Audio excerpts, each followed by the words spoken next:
Okay, I'm back with another video for you today, and I've got the latest fragrance from the house of Guerlain from their L'Art et la Matière collection called Are Torréfié, this one right here, or Iris Torréfié. That's how I guess it would be pronounced if you read it in English, but Are Torréfié, Torréfié is how you say it, I think, in French, in the French accent, and I'm not doing it justice, by the way. But this is from the L'Art et la Matière collection, and it's all about iris with coffee. So art and materials is what the L'Art et la Matière collection is, which includes Tonka Imperial and many other fragrances. So this is brand new. I have it, I've been wearing it, I'm enjoying it. I also want to compare it with you to the original iris fragrance from this collection that was discontinued called Are Ganache. I have one of these bottles that I bought in Paris about 2 years ago. So I want to tell you what this one's all about, Are Torréfié, and then also how it compares to Are Ganache. So if you're curious to learn about these two fragrances, then please stay tuned.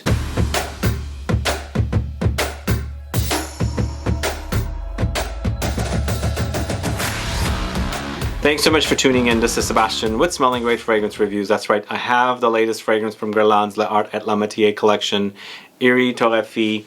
I've been enjoying it. In fact, I actually had ended up with a sample somehow when I bought a fragrance, and I didn't know what the notes were. I was wearing it and I really enjoyed it, and all I was getting was a combination of iris and coffee, and I thought, this smells great. There is one negative about it though, which I'm going to tell you, but overall it's a pretty darn good fragrance, and I'll tell you all about it. And let's also compare it to Are Ganache, as I said. But before we do all that, if this is your first time tuning into my channel and you still haven't subscribed, please do click the subscribe button below and also click the bell so you'll be notified for future videos and giveaways.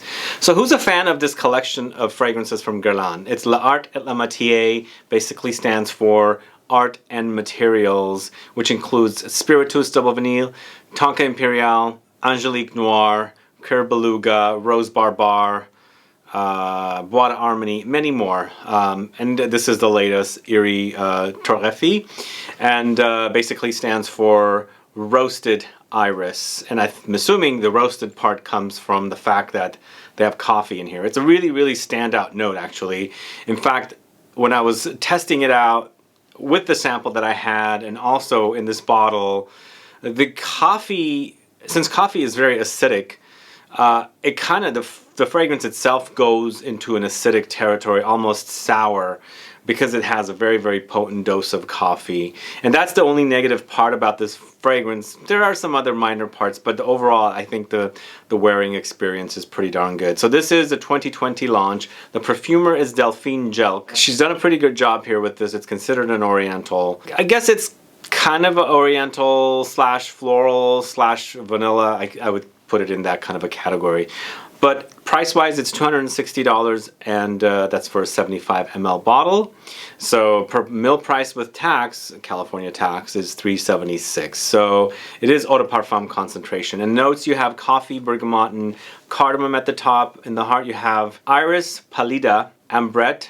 And the base notes, you have Opopanine, vanilla, tincture, and sandalwood. So first off, iris Pallida is a iris that comes from Dalmatia. So it's a province of Croatia. So it's also known as Dalmatian iris or a sweet iris. So that's the kind of iris they're using here, and that's pretty much what is the main note here, the iris. And the iris definitely is a note that's used a lot in fragrances, and iris tends to go powdery. This is powdery, but in comparison to my bottle of Are Ganache, this is not as powdery as this, whereas this is powdery a lot more than this. This goes into more of a buttery direction. And iris actually in general is not the flower itself, it's the rhizomes, or basically the roots that they use to create the smell. So it's created into what's called an iris butter, or orris butter.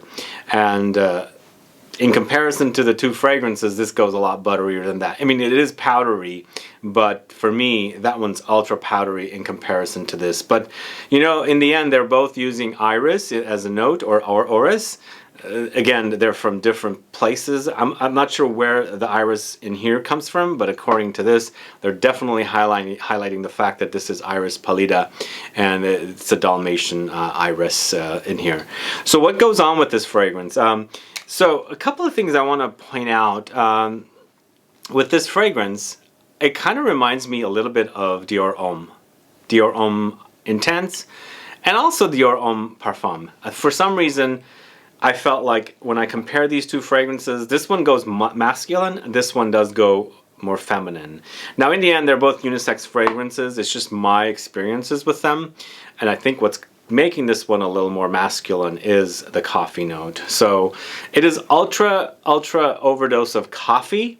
So I'm almost like wearing a fragrance that has lots of coffee with iris or orris, and that's a pretty basic experience. But you know, when you first spray this, you do pick up lots of coffee, a little bit of bergamot and cardamom. So cardamom and coffee kind of go hand in hand. There are many fragrances out there that kind of feature these two notes together. It's a specialty or a delicacy in the Middle East to have coffee with cardamom, so they have it appropriately here. The cardamom is not standout, but you pick up hints of it, and it's just a right amount. But that coffee is so strong and so intense, and as I said, I feel like the coffee goes a little acidic. The whole experience of the fragrance, slightly sour, acidic territory. And I'm a coffee drinker.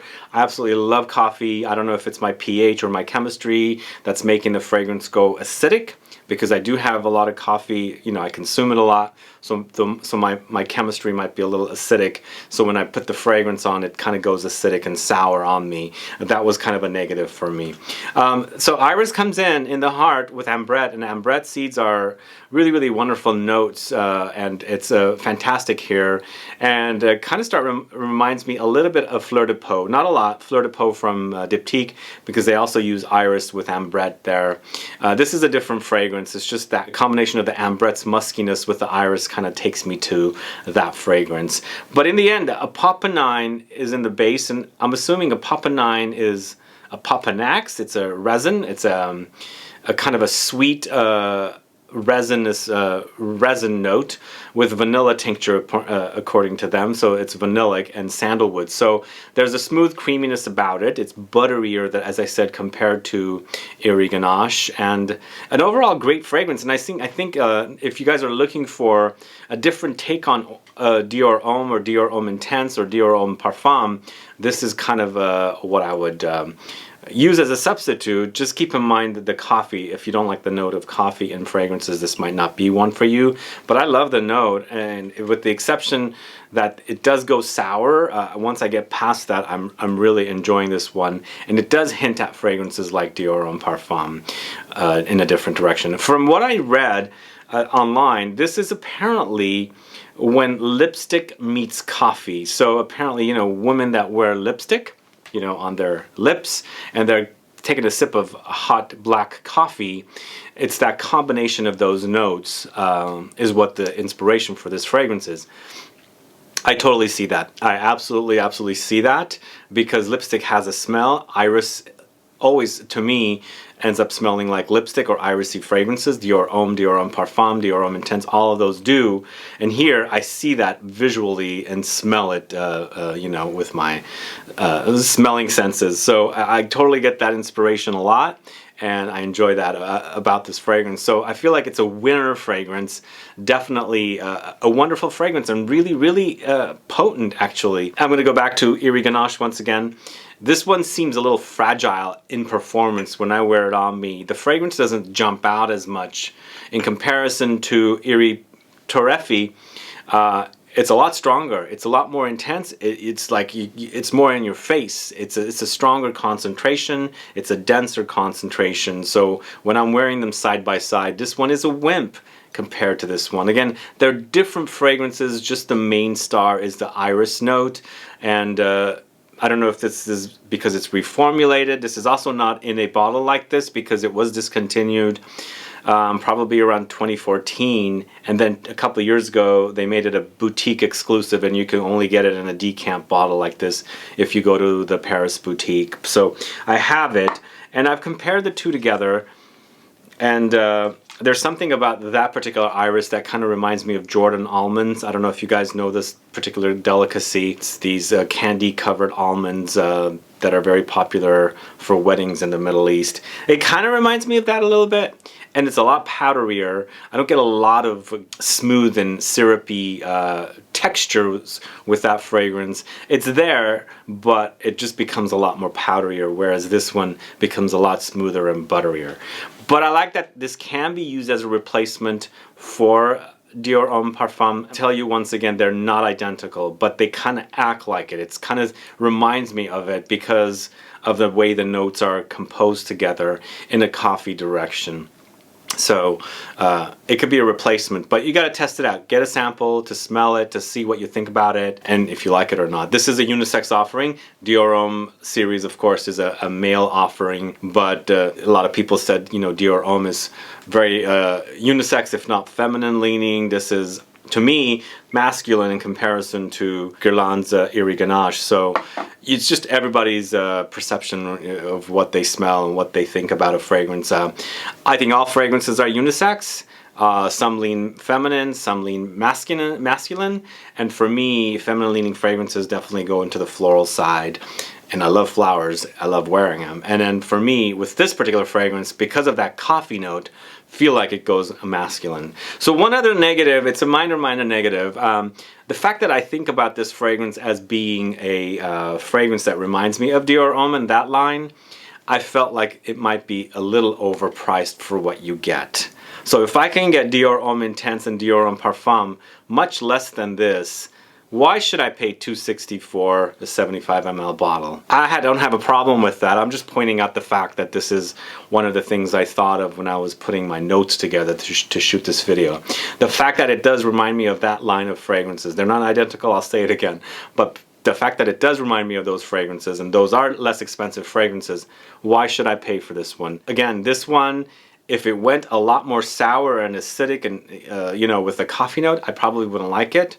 But it's the right amount of acidity. It just rubs me the wrong way a little bit, but then it kind of evaporates and becomes all irisy and buttery and, you know, coffee. But if it was a little stronger, I might not really enjoy this fragrance. So it's the right amount of acidity. And it could be that, you know, when I have less coffee, it might not be as a chemistry in my system, but I'm having coffee all the time. So with the fact that this one has that acidic quality with the coffee, with my skin chemistry, it just kind of give me a little bit of a sour acidic quality. But again, fragrances are so subjective for people. You might think it smells like you don't need it because, you know, it's $260, you have Dior Homme Parfum or Dior Homme Intense, and you don't need a replacement. Then other people might say, oh my god, this is the most amazing fragrance I've smelled, I'm gonna buy it up right away. So you just have to test it to see what you think about it, and I highly recommend you test it because I love the fragrance. I just think it might not be worth $260,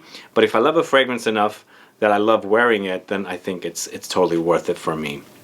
Anyway, those are my thoughts with these two fragrances. Of course, this is the one I'm reviewing for you today, and the thoughts about how these compare. One other thing I should say, I guess, this one kind of, for me, is a little more gourmand in comparison to this. Even though this has that coffee note, this feels more like I said, the Jordan almonds, a little candy-like qualities with the notes. And it's irisy, but it's definitely slightly more gourmand leaning. Even though this has coffee with iris, this I get more candy, like more gourmand qualities. I don't know, that's my nose and what I'm picking up, and that's what my thoughts, that's what I'm going to say about these two fragrances. But I enjoy this one, so I hope you guys get to check it out. It's definitely a great fragrance. It's definitely stronger, and I feel like this can be perfect for fall and winter. We are fall and winter very soon.